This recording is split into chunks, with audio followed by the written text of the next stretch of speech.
Friends, yesterday an astounding statement came from Mr. R.K. Singh, the former Secretary in the Ministry of Home Affairs, and he revealed certain facts about the manner in which the present government has been operating.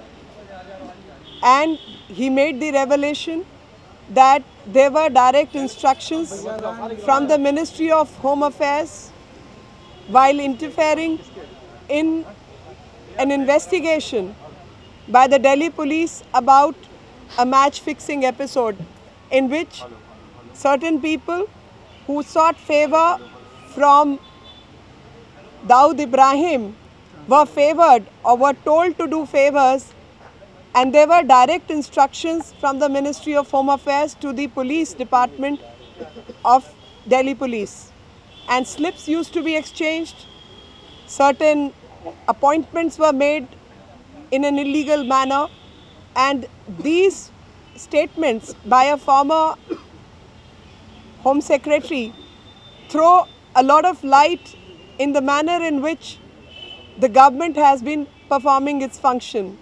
I take you all back to the year 2006, December, in which the Prime Minister of the country made a statement that Muslims have a first right over the resources of this country.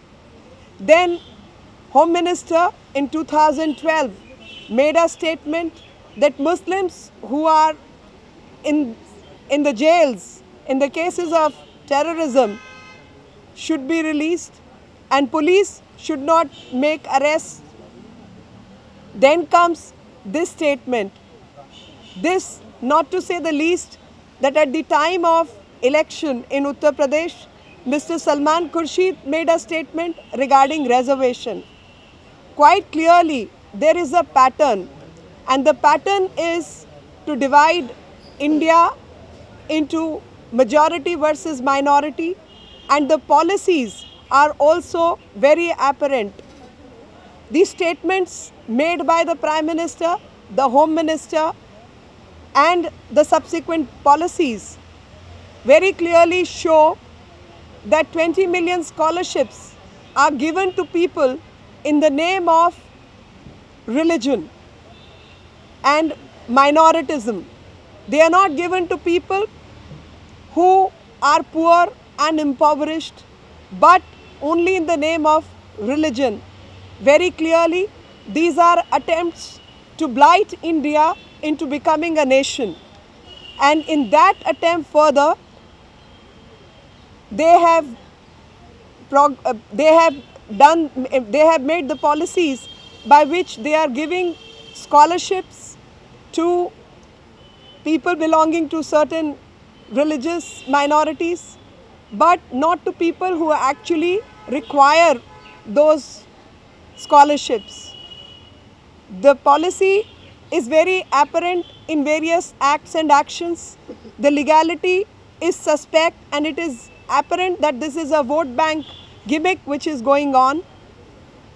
The Prime Minister, along with other ministers, while taking the oath of the office, they make a statement that I shall do the right to all people without any discrimination and favor. Quite clearly, the policies as adopted by the UPA government, the Congress-run government, are to diminish the very oath for which they take while holding the office. And in this regard, we say the actions and the policies show a bias, and which bias is against the nationhood. In the correct manner and propriety, the Prime Minister and the Home Minister should have made the statement that all those who are falsely implicated, all those poor people who are impoverished, all those Indians who require the benefit of law should be given so. But unlike a true statesman and a patriot, they have chosen to play the vote bank politics, and BJP condemns these actions, and we want a sterner action and investigation, an unbiased investigation into these allegations. and government must explain its conduct over the past 10 years. मित्रों, जिस तरीके से कल पता चला कि Shri R K. Singh, जो कि पूर्व गृह सचिव रह चुके हैं, उन्होंने गृह मंत्रालय की कुछ नीतियों के बारे में बताया और बताया कि दिल्ली पुलिस के ऊपर किस तरीके से दबाव डाला जाता था जब कुछ किस्म की तहकीकात होती थी। ख़ास तौर पर मैच फिक्सिंग के मामले में किसी दिल्ली में रहने वाले उद्योगपति की जब तहकीकात शुरू हुई तो गृह मंत्रालय ने दिल्ली पुलिस पर दबाव डाला कि उस दाऊद इब्राहिम के कहने पर कि उस व्यक्ति की तहकीकात ना की जाए, और इसी प्रकार से कुछ चिट और स्लिप्स भेजी जाती थी कि लोगों के कहीं कहीं अपॉइंटमेंट किए जाएं। और उससे पूर्व में अगर आप सबको याद हो कि प्रधानमंत्री ने सन 2006 में दिसंबर में एक बयान दिया था जिसमें उन्होंने कहा था कि इस देश की जो रिसोर्सेज हैं उनके ऊपर मुसलमानों का सबसे पहला अधिकार है। ये नहीं कि किसी गरीब का, भारतीयों का पहला अधिकार है, बल्कि धर्म के नाम पर उन्होंने इस तरीके की बयानबाजी की थी। उसके बाद 2012 में चुनावी दौर शुरू था। अक्टूबर 2012 में गृह मंत्री ने कहा कि जितने मुसलमान जेलों में बंद हैं, मुख्यमंत्री उन सब को जल्दी रिहा करने के लिए काम करें और पुलिस के ऊपर दबाव बनाएं कि इस तरीके से वो लोगों को ना झूठे आरोप में पकड़े। अब ये बात सामने आई कि एक पक्षपात की राजनीति इस देश में हो रही है, और साथ ही एक और विषय है कि 20 मिलियन जो है स्कॉलरशिप्स, वजीफ़े दिए गए हैं, और वो भी धर्म के नाम पर, माइनॉरिटी के नाम पर, जिसमें से 4 माइनॉरिटी सिख, पारसी, बौद्ध, ये कहीं ना कहीं बेहतर हैं जो SC/ST कम्युनिटी है हिंदुओं की। और जो माइनॉरिटी और मेजॉरिटी की बहुत सारी ऐसी रिपोर्ट्स हैं कि तमाम में बराबरी है, और जो स्कॉलरशिप मिलनी चाहिए किसी भी ऐसे उपेक्षित वर्ग को जिसको आवश्यकता है उस वजीफ़े की, ना कि धर्म के आधार पर। इस तरीके से कांग्रेस पार्टी ने लगातार अपनी अभ्रंश मानसिकता का प्रदर्शन किया है। The Congress party has actually exposed it's communal agenda and communal mindset in the garb of secularism, and it is this mindset which is dangerous and is blighting India from the progressive India। ये मानसिकता जो कि एक सांप्रदायिक मानसिकता है, एक हिंसक मानसिकता है, धर्म निरपेक्षता के नाम पर इसका इस्तेमाल किया जा रहा है, और लगातार इस तरीके से भारतीयों को बांटने की कोशिश की जा रही है, और अभ्रंश मानसिकता बार बार उभर कर सामने आ रही है, जिससे भारत एक सक्षम भारत के निर्माण होने में आड़े आती है। और इसीलिए भारतीय जनता पार्टी इसको पूरी तरीके से कंडेम करती है, इसके खिलाफ अपनी आवाज़ पुरजोर तरीके से उठाना चाहती है।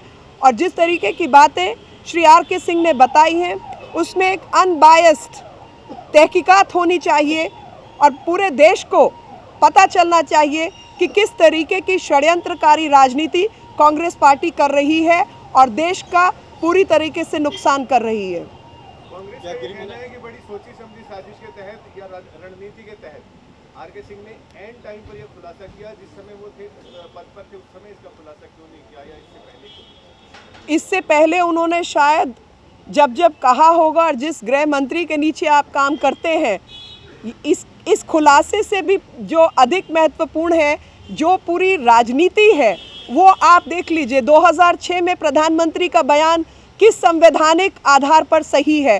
संविधान का कौन सा ऐसा अनुच्छेद है जो ये कहता है कि आप हिंदुओं को वजीफे से अलग रखेंगे?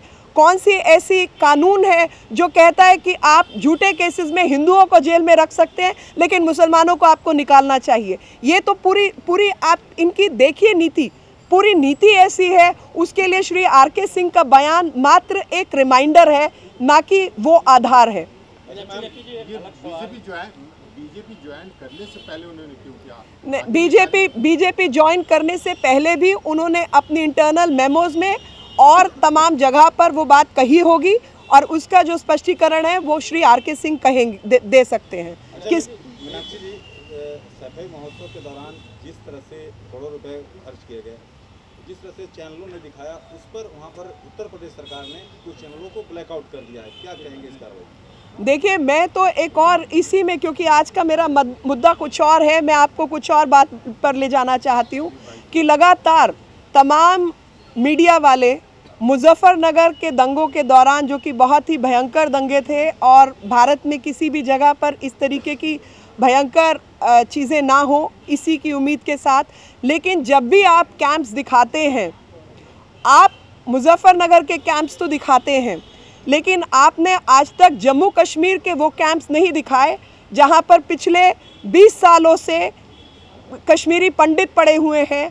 और उनकी संख्या 3 लाख, 3.5 लाख से ऊपर लोग हैं, और वहाँ 32 मौतें नहीं, कई हज़ार मौतें हो चुकी हैं। समय है कि स्थान देखकर कैंप्स ना दिखाए जाएं, बल्कि भारतीयों की जहाँ जहाँ बदहाली है वो सबको सामने लाया जाए। सफाई महोत्सव मैं सफाई महोत्सव पर अभी नहीं है मेरी प्रेस। इंटरव्यू में राहुल गांधी ने एक तरह से बीजेपी पर व्यक्तिवादी पार्टी होने का आरोप लगाया है और एक तरह से नरेंद्र मोदी पर निशाना साधा है, और ये कहा कि कांग्रेस देश को जोड़ने के काम में लगी हुई है और अखबार और तमाम बात, खुद ये कहा कि कांग्रेस भी जिम्मेदारी लेने को तैयार है। मैं जो इनका ये बयान है कि कांग्रेस देश को जोड़ने पर लगी हुई है, 2-3 दिन पहले का मेरा एक ब्लॉग है, उसी को मैं दोहरा रही हूँ कि सन 1976 में भारत के संविधान का संशोधन किया गया और उस संशोधन में धर्मनिरपेक्ष शब्द को भारत के संविधान में जोड़ा गया। उस समय कश्मीर के अंदर 54 एमएलए कांग्रेस पार्टी के थे, जबकि पूरी जो विधानसभा है वो 72 या 75 एमएलए की है, यानी 2/3 बहुमत से अधिक जो लोग हैं वो कांग्रेस पार्टी के थे, और शेख अब्दुल्ला की साथ कांग्रेस की सरकार थी। लेकिन बावजूद इसके कांग्रेस पार्टी ने धर्मनिरपेक्ष शब्द को कश्मीर के संविधान में जोड़ना अनिवार्य नहीं समझा। उसके बाद 1986 में श्री राजीव गांधी का एक समझौता हुआ फारूक अब्दुल्ला जी के साथ, और सरकार बनी वहाँ पे एनसी की कांग्रेस के समर्थन में। लेकिन इसके बावजूद तमाम संशोधन हुए, जिसमें एक संशोधन कार्य अवधि को बढ़ाने का था और विधानसभा की अवधि को 5 वर्ष से बढ़ाकर 6 वर्ष किया गया। तमाम संशोधन हुए, लेकिन तब भी संविधान के अंदर, जम्मू कश्मीर के संविधान में धर्मनिरपेक्ष होने का संशोधन नहीं किया गया। 2002 में वापस पीडीपी की सरकार बनी, कांग्रेस की मदद से सरकार बनी, टाइम शेयरिंग के आधार पर सरकार बनी, तमाम वहाँ पर संशोधन हुए, कार्रवाई हुई, लेकिन उसके बावजूद धर्मनिरपेक्ष शब्द को जम्मू कश्मीर के संविधान में नहीं जोड़ा गया। 2005 में इनके अपनी जो मंत्री हैं, अभी पूर्व में मुख्यमंत्री बने श्री गुलाम नबी आज़ाद, और श्री गुलाम नबी आज़ाद के समय पर श्री हरि सिंह एक लेकर आए मसला संवैधानिक संशोधन का कि धर्मनिरपेक्ष शब्द को जोड़ा जाए संविधान में एक प्राइवेट मेंबर बिल के रूप में, और वो जब खुद पैंथर पार्टी से मंत्री थे पीडीपी की सरकार में, तब उन्होंने उसको करना ठीक नहीं समझा, लेकिन 2005 में लाए। एनसी, पीडीपी और कांग्रेस पार्टी तीनों ने मिलकर उस प्राइवेट मेंबर बिल को विफल किया। 2009 में जम्मू कश्मीर में श्री उमर अब्दुल्ला जी की सरकार बनती है और कांग्रेस पार्टी के समर्थन से वो सरकार बनती है। वहाँ पर महिलाओं को उपेक्षित करने के लिए बिल लाया गया परमानेंट रेजिडेंसी का, जिसमें उनको उपेक्षित किया जाए, उनके जो प्रॉपर्टी के अधिकार है उनसे उनको हटाया जाए। लेकिन बावजूद उसके धर्मनिरपेक्ष शब्द को आज तक वहाँ पर जोड़ने के लिए कांग्रेस पार्टी ने कोई काम नहीं किया। जिस तरीके की धर्मनिरपेक्षता और मैं कहूं तो सांप्रदायिकता इस देश में कांग्रेस पार्टी ने फैलाई है, वो सांप्रदायिकता कोई और पार्टी उसके लिए जिम्मेवार ही नहीं है। आज भारत में जो बांटने के हालात हैं वो कांग्रेस और कांग्रेस पार्टी के ही द्वारा फैलाए गए हालात हैं, चाहे वो जम्मू कश्मीर का संविधान हो या भारत के अन्य राज्यों में जिस तरीके की पक्षपात की नीतियां हैं वो भारत को एक अग्रणी देश बनने से लगातार रोक रही हैं। अरे जिन लोगों की परिवारवादी राजनीति चल रही हो वो क्या व्यक्तिवादी राजनीति की बात करेंगे? उन्हें तो शायद कुछ परिवार के अलावा दिखता नहीं है। नेहरू परिवार जो है वही कांग्रेस है और कांग्रेस परिवार ही नेहरू है, नेहरू परिवार है। अब नाम चाहे वो गांधी इस्तेमाल करें। राहुल जी से पूछा गया कि क्या प्रधानमंत्री पद के उम्मीदवार की जिम्मेदारी लेने के लिए वो तैयार है, उन्होंने कहा पार्टी फैसला करेगी तो मैं तैयार हूँ। मतलब संकेत साफ है। आप मुझे ये बताइए कि यदि राहुल गांधी जी तैयार नहीं है तो कौन तैयार है वो बता दें, और जो भी उनके परिवार को सुविधाजनक है पार्टी वही फैसले लेती है। अब उन्होंने एक संकेत दे दिया है कि वो कोई भी इस संकेत को छोड़िए, वो जिम्मेवारी ले या ना ले मुझे उससे कोई अंतर नहीं पड़ता, मगर एक बात ज़रूर स्पष्ट है कि पहले नारा था कि इंदिरा लाओ देश बचाओ, फिर नारा आया सोनिया भगाओ और कांग्रेस, सोनिया लाओ कांग्रेस बचाओ, अभी नारा है प्रियंका लाओ और श्री राहुल गांधी जी को बचाओ। Thank you very much, thank you. I don't,